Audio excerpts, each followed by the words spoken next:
അഡ്വാൻസായി 9 ലക്ഷം നൽകണമെന്ന് ആവശ്യപ്പെട്ടപ്പോൾ 10 ലക്ഷം കൊടുത്തു. ആ 10 ലക്ഷമാണ് കൊടുന്നതിന് മറ്റ് വിവരങ്ങളൊന്നും അറിയിക്കാതെ റെയിൽവേ പാർട്ടി അക്കൗണ്ടിലേക്ക് തിരിച്ചു തന്നിട്ടുള്ളത്. CPI ബുക്ക് ചെയ്ത ട്രെയിൻ റദ്ദാക്കിയതിൽ പ്രതിഷേധം. CPI നേതൃത്വത്തിൽ വടകര റെയിൽവേ സ്റ്റേഷനിലേക്ക് മാർച്ച് നടത്തി.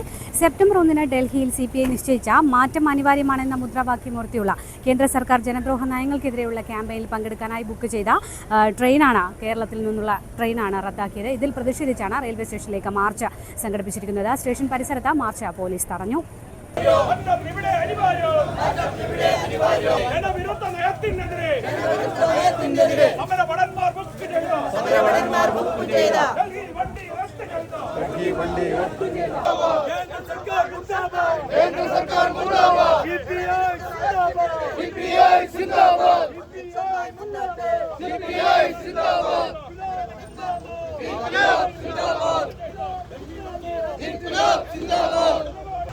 എട്ട് കേന്ദ്ര മുദ്രാവാക്യങ്ങൾ വെച്ചുകൊണ്ട്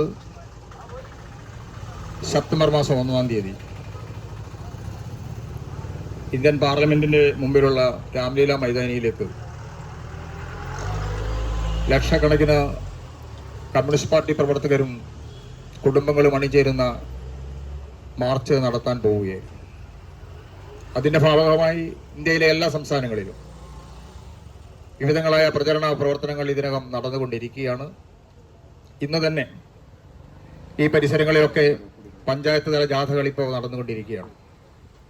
അതിന് നേരത്തെ പാർട്ടി തീരുമാനിച്ചത് ഉത്തരേന്ത്യൻ സംസ്ഥാനങ്ങൾ മാത്രം പങ്കെടുത്താൽ മതി എന്നാണെങ്കിൽ പോലും പിന്നീട് ചർച്ചയിൽ ഇന്ത്യയിലെ എല്ലാ സംസ്ഥാനങ്ങളുടെയും പങ്കാളിത്തത്തോടെ ആയിരിക്കണം ഈ പ്രക്ഷോഭണം എന്ന് തീരുമാനിച്ചപ്പോൾ കേരളവും അതിൽ പങ്കുചേരാൻ തീരുമാനിച്ചു. ഇവിടെ സൂചിപ്പിച്ചതുപോലെ അതിന് മറ്റ് യാത്രക്കാർക്ക് ബുദ്ധിമുട്ടില്ലാതെ ഒരു പ്രത്യേക വണ്ടികൾ ബുക്ക് ചെയ്ത് പോകുന്നതായിരിക്കും ഉചിതം എന്നതിൻ്റെ അടിസ്ഥാനത്തിൽ പൊതുവെ അങ്ങനെ കൊടുക്കാറുണ്ട്.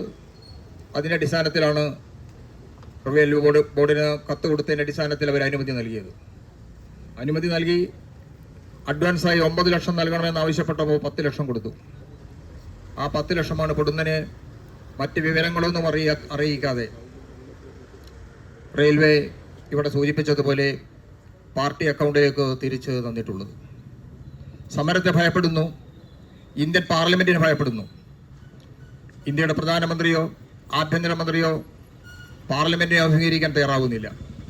രാജ്യത്ത് വിവിധങ്ങളായ മേഖലകളിൽ പ്രത്യേകിച്ച് 8 മുദ്രാവാക്യങ്ങളോട് സൂചിപ്പിച്ചിട്ടുണ്ട്.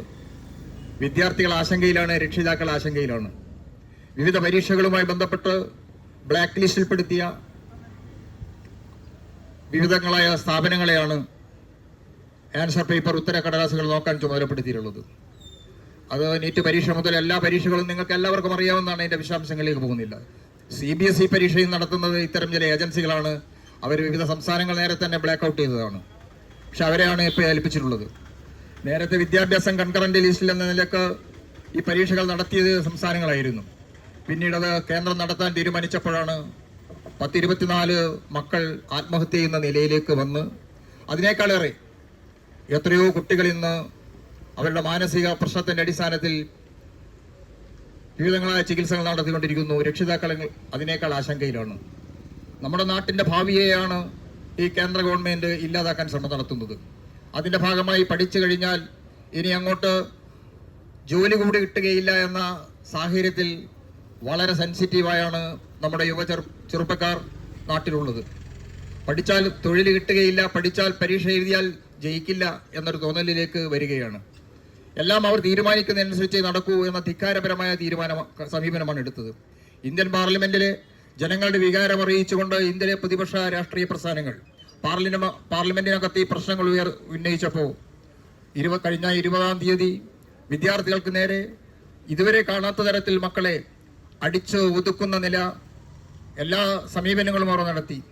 ആണി ഉപയോഗിച്ചുകൊണ്ടുള്ള ആക്രമണം, തോക്ക് ഉപയോഗിച്ചുകൊണ്ട് AK-47 ഉപയോഗിച്ചുള്ള ആക്രമണങ്ങൾ തുടങ്ങിയതൊക്കെയാണ് പോലീസ് കുട്ടികൾക്ക് നേരെ നടത്തിയത്. വളരെ സമാധാനപരമായിരുന്നല്ലോ അവർ ജാഥ നടത്തിയത്.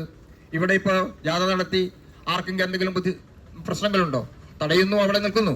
അതും അതേപോലെ തീരുമാനിച്ചപ്പോൾ വളരെ പിന്നിൽ നിന്നാണ് വിവിധ ഹീനമായ തരത്തിൽ പെൺകുട്ടികളോട് ഉൾപ്പെടെ പെരുമാറുന്ന നില വന്നിട്ടുള്ളത്. അതിനു മുമ്പ് ഇവിടെ സൂചിപ്പിച്ചതുപോലെ കൃഷിക്കാരുടെ സമരത്തെയും നേരിട്ടത് ഇങ്ങനെയാണ്. വിദ്യാർത്ഥി സമരത്തിന്റെ ഭാഗമായി അവിടെ നേരത്തെ പറഞ്ഞതോടൊപ്പം തന്നെ അവിടുത്തെ മെട്രോ സംവിധാനം തന്നെ ഇല്ലാതാക്കി കളഞ്ഞു. ഇന്ത്യയുടെ ബഹുമാനപ്പെട്ട സുപ്രീം കോടതി ഇടപെട്ടതിന് ശേഷമാണ് മെട്രോ ഓടിക്കുന്ന നില വന്നത്. അതേപോലെ കർഷക സമരത്തിന്റെ കാലത്തും വിവിധങ്ങളായ മേഖലകളിലൂടെ കടന്നു വരുന്ന വാഹനങ്ങളെല്ലാം തടയുന്ന നിലയാണ് അന്ന് അവർ സ്വീകരിച്ചത്.